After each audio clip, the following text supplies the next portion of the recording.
Hello, and welcome back to my channel. I think these next few videos that I am going to make here will really highlight just the scope of what an activist does.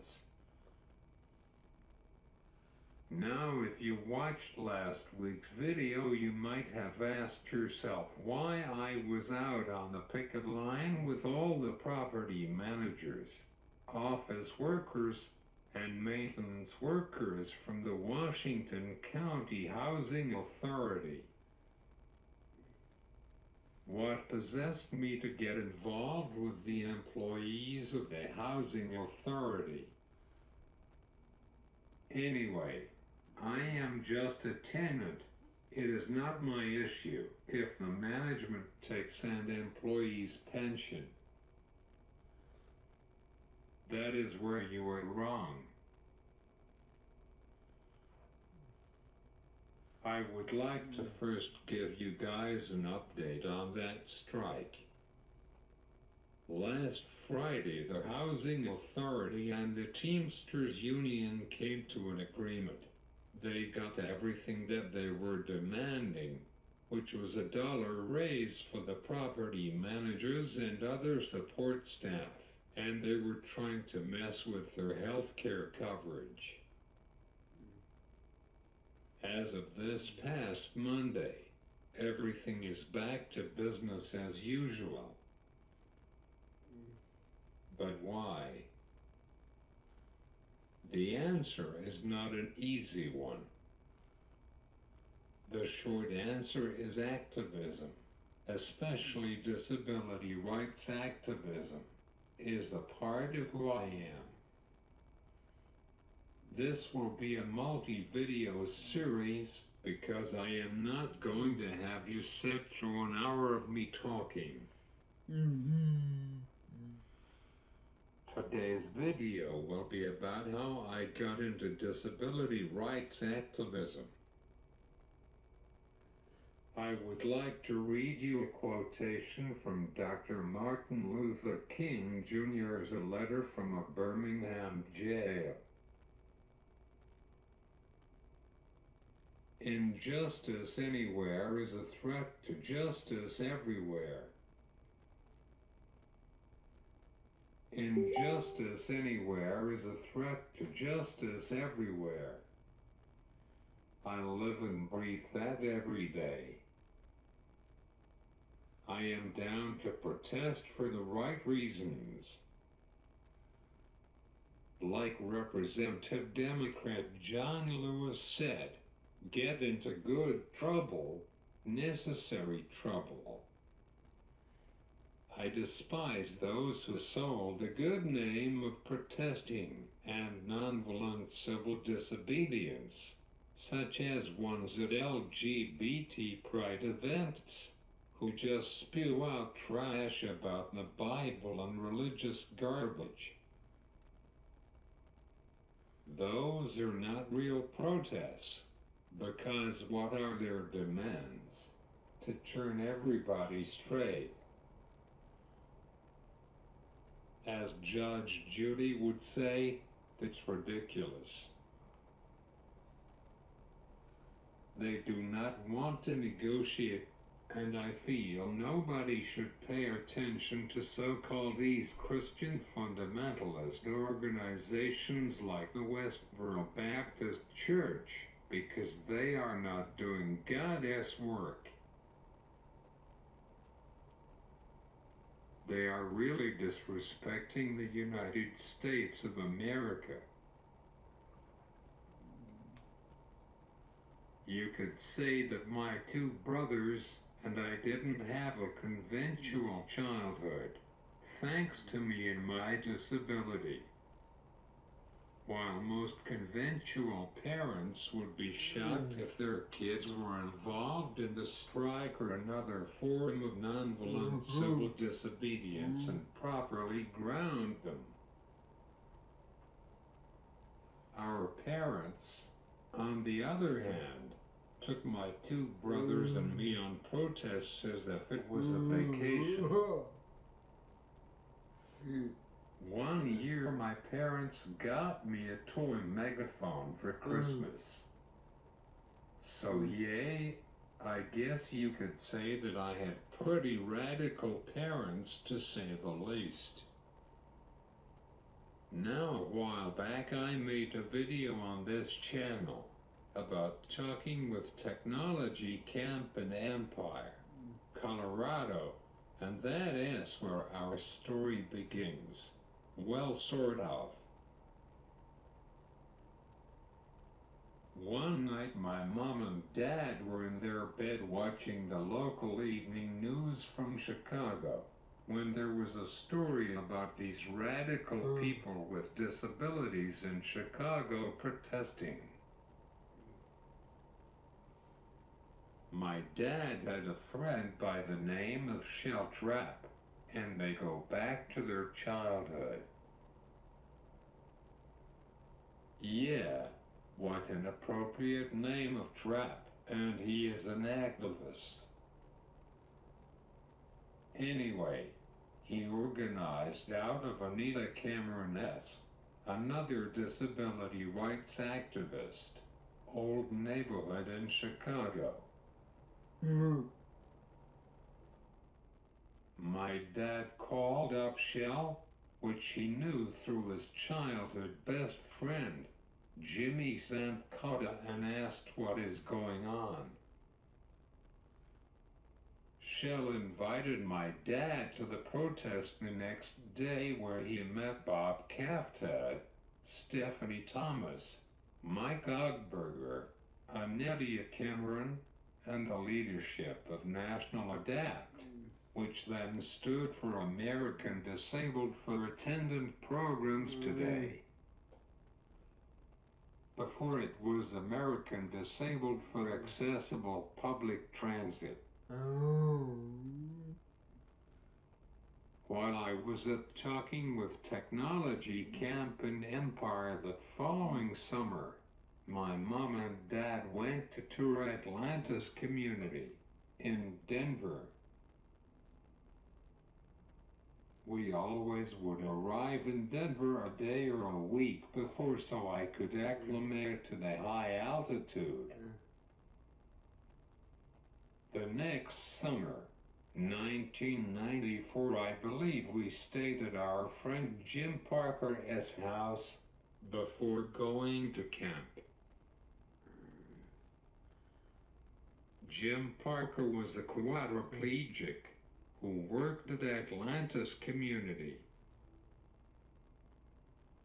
I went to Atlantis Community *S company picnic where I met Tom Olin and all the Atlantis folks. I saw pictures in newspaper clippings from various adaptations over the years. I told my parents that I wanted to move to Denver when I grew up. I met the nurse, Ida, who told me about my ice cream spot.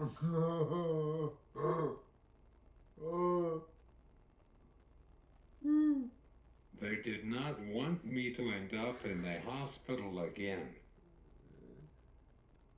So yeah, when Justin, a gay boy that I met at the center on Strawberry here in Washington and who I liked, decided to pack up and move out to Boulder after his mom passed away.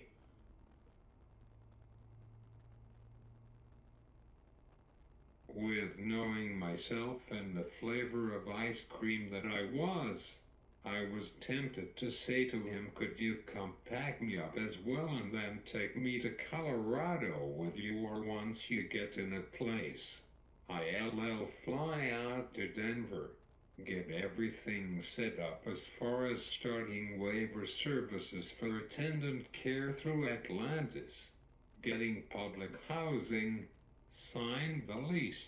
We can fly back together. Rent a U-Haul and I will go with you. Colorado is closer to the state of Washington anyway, and that is where my dad is. am getting ahead of myself.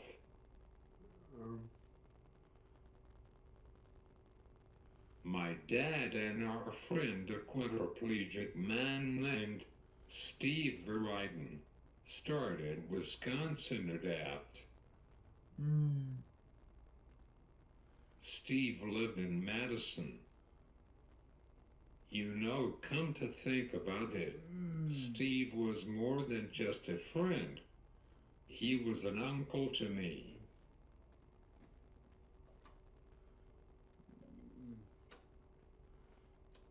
That is how close we have got over the years. My brother Jason actually worked for him as a personal care attendant.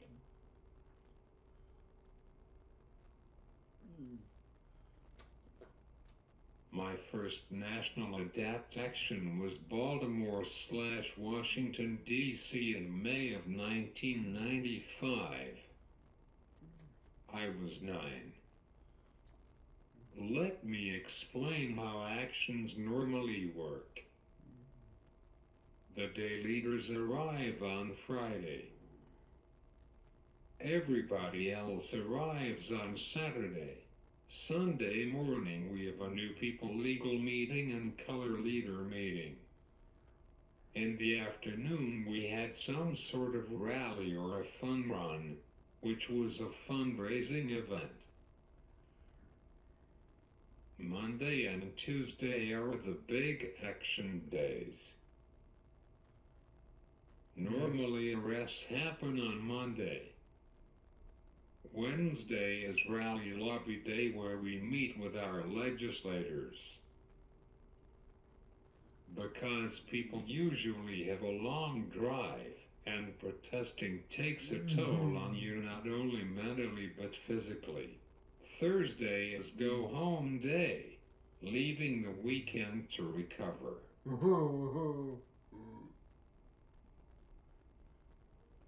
That is where I met Johnny Crescendo, an international disability rights activist, singer, and songwriter from city of Salford in the United Kingdom, but now lives in Philadelphia. Even though his real name is Alan, I always call him Johnny.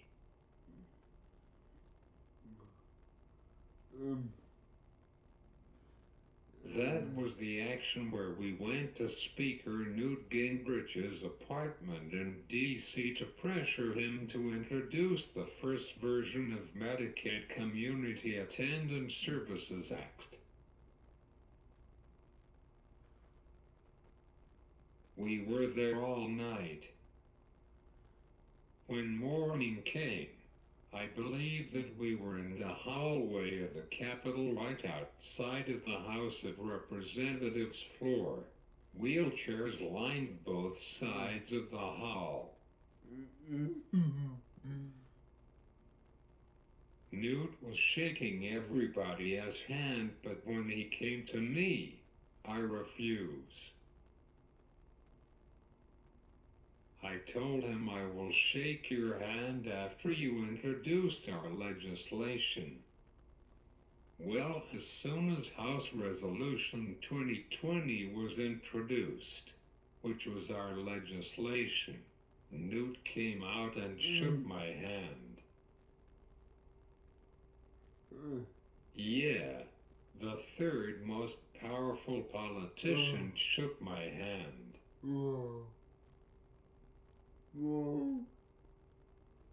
Senator Tom Harkin, who has been a long-time supporter of ADAPT and the entire disability community, introduced the Senate version of the bill.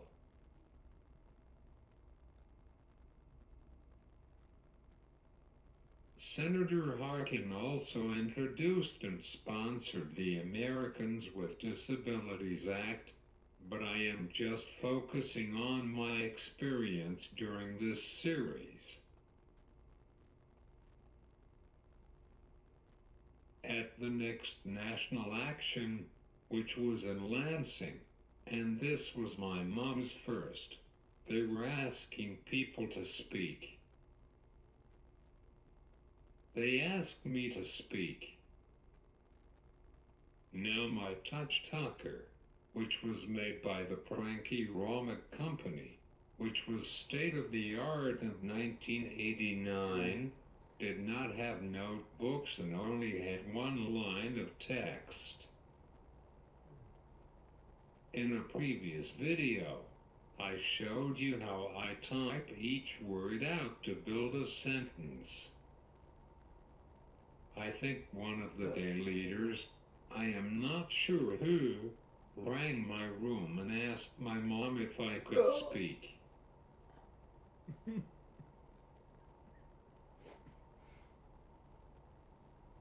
My mom and I quickly wrote my speech, which was 2 minutes, and she programmed it into my touch talker under icon sequences. Little did I know that was the start of my speaking career. This is where we will leave off for today. Tune in next week for part 2, or you can watch it by clicking on it right now. Thanks for watching, and I will see you soon.